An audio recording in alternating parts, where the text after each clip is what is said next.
We're here to bring a new type of news show. New insights, new styles, and new topics every day. We are News Generation. Bringing news just for you. It's Thursday, April 9th here in Seoul. I'm Isujin, and this is News Generation. And joining us today for the first time to represent Gen Z is Chuyoung. Hi, thank you so much for having me. Good to have you, and also Chuyun's with us. Happy birthday. Happy Thursday. And both are here to speak on behalf of people in their 20s and 30s. So we're heading towards the end of the work week, and with spring in full swing, that familiar seasonal fatigue or springtime drowsiness may be starting to kick in. But before we get into that, let's meet our panelist for today. This is actually her first time joining us in the studio, and she's here to represent Gen Z, as you can tell by her name tag, and share her perspective on this. So Chuyoung, great to have you with us. Could you start out by telling us a bit about yourself? Oh yes, thank you so much for having me. Hi, my name is Chuyoung. I was born and raised in Korea, and I run a YouTube channel called Hello Jenny, where I share tips and my personal experience learning English only in Korea. And I've actually been such a huge fan of News Generation since 2023, so it's such an honor to be here. Since 2023, I mean, that's like an actual full circle moment. Yes. So we're so excited to have you on today. Thank you. So as I briefly mentioned, we are diving into something very relatable this time of the year, springtime drowsiness. And as the season changes, many of us find ourselves feeling unusually sleepy and a bit low on energy. So to keep things fun, we're turning this into a would you rather game about sleep. So Chuyun, would you rather get just 3 hours of sleep in a perfectly comfortable, ideal environment, or 10 hours in a noisy, uncomfortable, maybe a bit of a cold setting? Oh, definitely go for 3 hours in a cozy and peaceful environment without hesitation, you know. Because, you know, for me, it's always about quality over quantity when it comes to sleep. If the room is noisy and unpleasant, undelighted, and uncomfortable, that is, even 10 hours of sleep will be meaningless to me. And I probably wake up feeling awkward and very knackered at all. But in a quiet and peaceful place, even short sleep feels refreshing.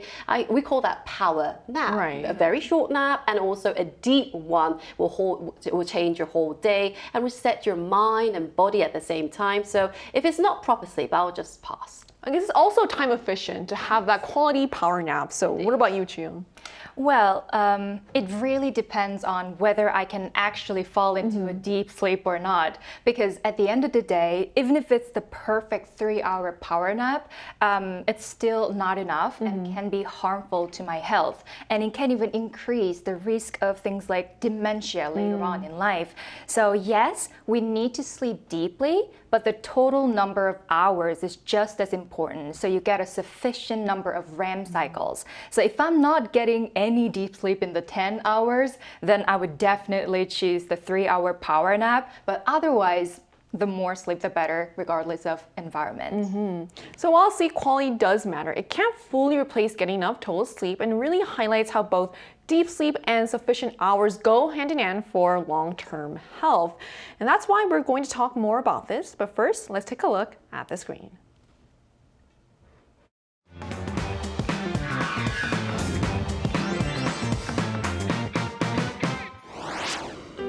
When we think about building healthier habits, sleep is often at the top of the list. But these days, it's not just about getting more sleep, it's about improving its quality and making every hour count. Today on News Generation, we take a closer look at the growing sleepmaxxing trend among the younger generation, how much sleep people in Korea are actually getting, and simple practical tips to help you get a better night's rest. Just as we saw in the video, sleep has become a serious concern for many. It's not just about how well we sleep, it's also about how much. So let's take a closer look at the numbers. So how much sleep are people in Korea actually getting, Chuyun? That's a good question. Well, sleep quality matters, but the amount of sleep is just as important. Medical experts actually recommend at least 7 hours of sleep per night. But in Korea, about 7 out of 10 hours adults don't even reach that minimum. If you look at this chart, the largest group falls into the 6 to 7 hours range at 39%. That sounds close to ideal, but it actually doesn't quite meet the standard, the recommended level. Then you've got 5 to 6 hours and even less, which together take up a significant portion. Only about a quarter of people are getting 7 to 8 hours of sleep. So overall, it's definitely clear that most Korean adults are simply not getting enough sleep every single day. And on top of that, 72% of respondents say they experience sleep-related issues at least once a week. It's not just about how long people sleep, but how well they sleep is quite important these days because it's all related to their long-term health issues. So part of the stats are quite concerning, like 7 out of 10 falling short is no small number, and it shows how widespread sleep deprivation really is. So beyond the stat, what does this look like in real life? So do you see people around you actually struggle with falling asleep, Jiyoung? Yes. Sorry, excuse me.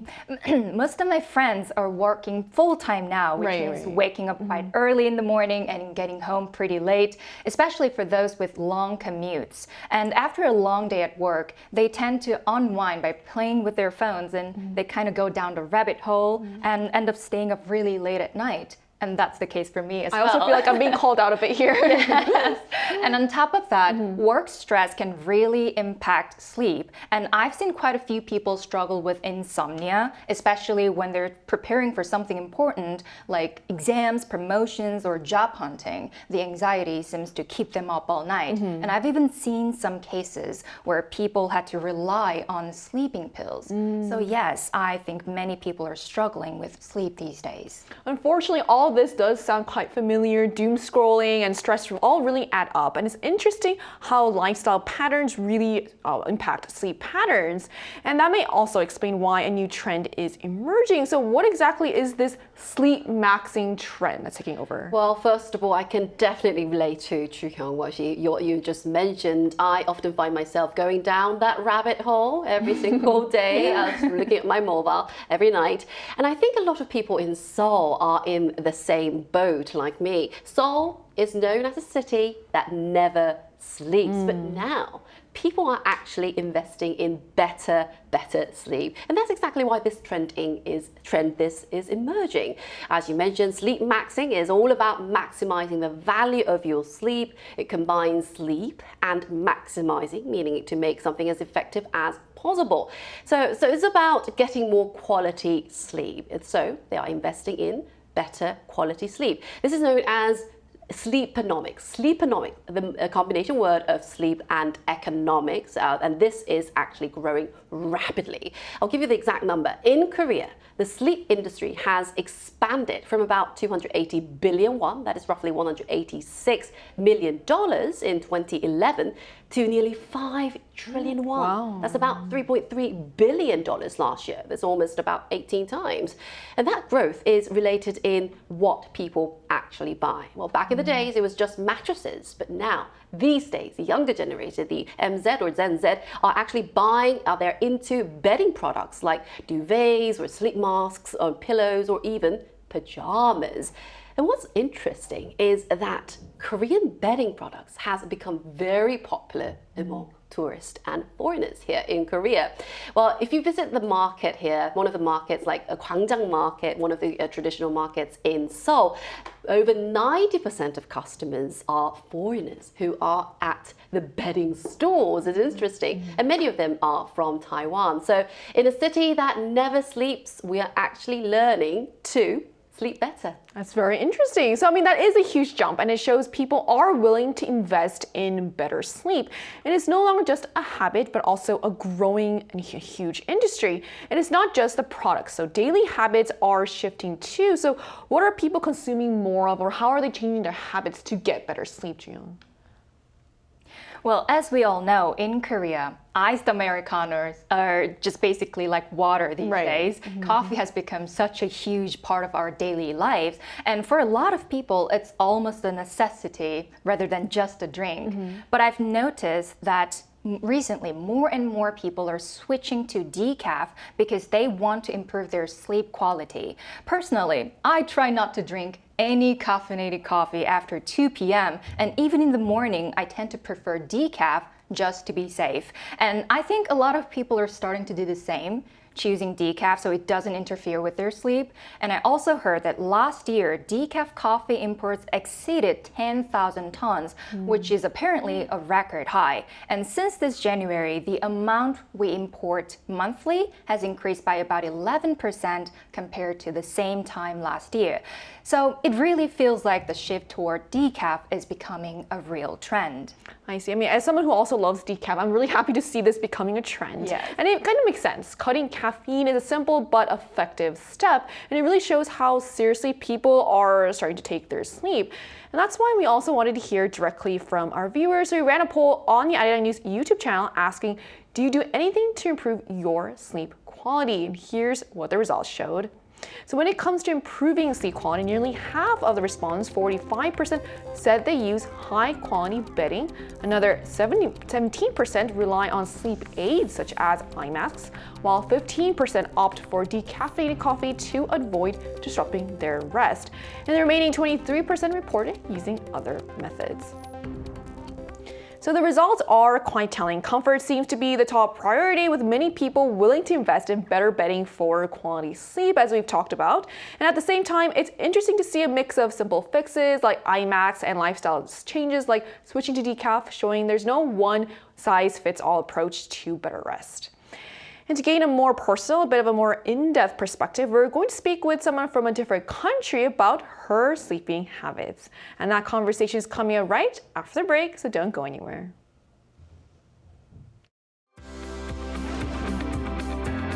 NewsGen wants to hear from you. Go to YouTube and search out Channel Arirang News. Click Posts and cast your vote in the poll. Make a new type of news with us. Joining us today is Brittany from the US, who also is someone who values quality sleep. So hello, thank you so much for connecting with us today, and I hope you got a good night's sleep. Good morning, Arirang. Good morning. Good morning. So how long, Brittany, do young people, do you think, sleep in the US, and what are your sleep habits like? I would say that though the majority strive for about 7 to 8 hours, they probably fall around the 5 to 7. A lot of young people are busy all day with either work or school and then have to run errands and do chores in their free time. So in a way to kind of reclaim just a bit of their freedom, they'll sacrifice their sleep for a few hours of phone and bedtime, then make up for it with caffeine the next day. For me, I don't have many obligations at the moment, so my sleep is a little inconsistent with when I fall asleep and when I wake up. But regardless of what time I do go to bed, I usually get around 8 hours. Oh, that's quite relatable. So how is the sleepmaxxing trend taking shape in the US? Well, I feel that it started good-hearted and had quality advice. Just like any viral trend, it quickly became a little over the top and performative for views. It kind of preys on people who might not be able to get a good night's sleep and are looking for a quick fix instead of seeking out the root cause. The biggest culprit, in my opinion, is the mouth tape. If someone is snoring so badly that it disrupts their sleep, they should probably see a doctor for that about underlying issues like sleep apnea, which is fixed with a CPAP machine and not tape. And I feel like the mouth tape could also worsen other problems like grinding teeth. I know a lot of people also use those V-line shapers when they sleep. And I tried to use those when I first moved to Korea. And the very first night, I woke up grinding my teeth so badly that I thought that they were going to break. So that was one thing that was definitely disruptive to my sleep and not helpful. So while I do feel like some videos can be helpful and some advice can be helpful, others are just kind of detrimental money grabs made by influencers who are kind of paid to promote certain products that they might not even use themselves. I see, Brittany. Then, do you have any habits or routines that improve your health? And can you introduce your sleeping items that you're holding right now, please? Yes. For me, I need absolute darkness and quiet. That's why eye masks and earplugs are my best friends when it comes to sleep. Temperature is also very important for me to get a good rest. So not only do I have a fan and, AC in the summer, but I love having a heated blanket during the winter. For the most part, I don't usually struggle with falling asleep unless I have something important to wake up for in the morning, which frustratingly causes me to not be able to fall asleep because of the anxiety of, not hearing my alarm or oversleeping. And in those cases, melatonin usually helps me out in those cases. I'm also a big fan of pillows and stuffed animals, which this little guy right here was gifted to me by your other panelist, Miss Brooke Prince, my best friend, because I enjoy sleeping on my side, and so it helps keep my arm parallel instead of in an uncomfortable position. Also, I like sleeping with a pillow in between my knees to keep them from rubbing together because I usually wake up with bruises on my legs if I don't. So, yes, those are usually the things that I like to have to help me sleep. I think that those are all amazing tips as well. I'm glad also you brought your stuffed animal. This deserves screen time for sure. So, thank you so much for sharing your insights with us today, Brittany. Thank you so much for having me. So we just heard from our guests in the US about how much young people sleep, her own sleeping habits, and how the sleepmaxxing trend is taking shape there. So now let's shift to something more practical, small changes that can make a big difference. So what are some simple tips that help you personally sleep better, Jian? Well, today I brought some sleeping items like Brittany today. Well, first of all, I would like to show my gua sha tool. Wow. I massage my face and my body, every part of the body, in fact, and it gently removes all the stress that I have for that day. And this actually sends me a signal that it's time to go to bed. Put your phone down right now. This actually sends me a good message to me. And also another thing that is quite useful these days, I think we mentioned earlier, is this warm eye mask. This warm eye mask is very good. You can heat it up in the microwave. Well, this is the gentle heat actually makes it much easier to fall asleep. Oh, so you can just throw it in the microwave and then it warms up. Wow, okay. Yeah. And it's easy to relax as well at the same time. So, and experts often say using your mobile before bed is very bad for your eyesight and for the quality sleep as well. So, but come on. Let's be honest, we all keep our phones next to us by our side, and tempted to use it in order to look at the time, to take the time and also do other stuff as well. So instead of that, I try to play something in the background, for instance, informative audio clips like related to history, boring indeed, and also a bit of crime, a bit of true crime, and it's quite scary, and sometimes I have those nightmares, but it helps indeed. And if you are struggling with sleep, seeking some professional help is quite an option as well. Seeking some doctors as well. So in fact, 9 out of 10 adults in Korea, they experience sleep-related issues, but only 6%, that's less than 10% of people are actually taking some proper treatment, proper medical. So rest well, your brain needs a rest right now. Sleep first, everything else can wait for you. I mean, I really appreciate all the tips as well. And also, I feel like my eyes get tired a lot, so I will be shopping for those heated eye masks soon. So I really appreciate that show and tell. So what about you, Jian? What are your tips? Well, for me, about 2 hours before bed, I turn off all bright lights, like fluorescent lights, and switch them to softer lighting. And afterwards, I take a long, warm shower, and I use a body lotion with the scent that I really love, and that kind of fills up the whole room and starts to feel really calm and cozy. And I also keep a novel by my bed, because I'm trying to read a little before bed every night. And I found that e-readers like Kindles are especially useful here, because the screen is comfortable on your your eyes, and it lets you read in the dark very comfortably. So this routine usually makes me feel drowsy pretty quickly. And when I start to feel sleepy, I put on this heated eye mask that I got from Japan. Not as cool as Juhyun's eye masks, but yeah, I put them on and turn off any remaining lights. And that way I can get the best sleep. So all of this shows how, and it's all very relatable as well, and it shows that better sleep often comes down to small, consistent habits.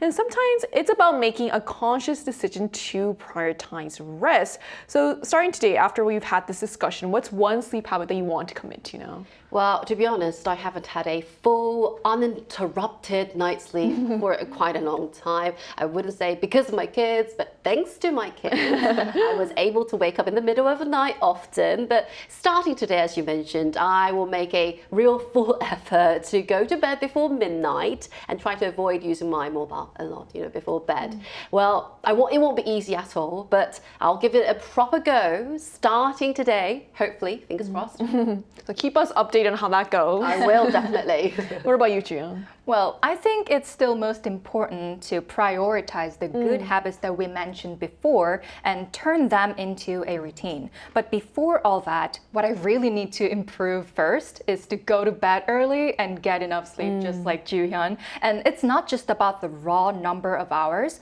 I mean, it is crucial. But I've heard that even if you sleep for 7 hours, the quality varies depending on when you sleep. Or to be precise, what time falls in the middle of your sleep. And they say the earlier the better. So for example, 1 a.m. is better than 4 a.m. So instead of focusing on just getting longer sleep, I'll try to make sure the midpoint of my sleep is around 2 a.m. at least, which means going to bed earlier starting tonight. I hope that also goes to plan. Thank you. So as you've seen today, getting good sleep isn't just about how long you sleep, but also how well you sleep as well. So from changing habits to investing in better sleep environments, more people are taking the rest seriously. So maybe it is worth making one small change because better sleep can make a big difference.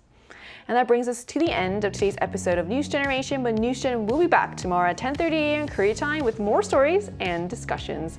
A big thanks to Juhyun. It was good to be here. It's great to have you, and also Juhyun. The pleasure is mine.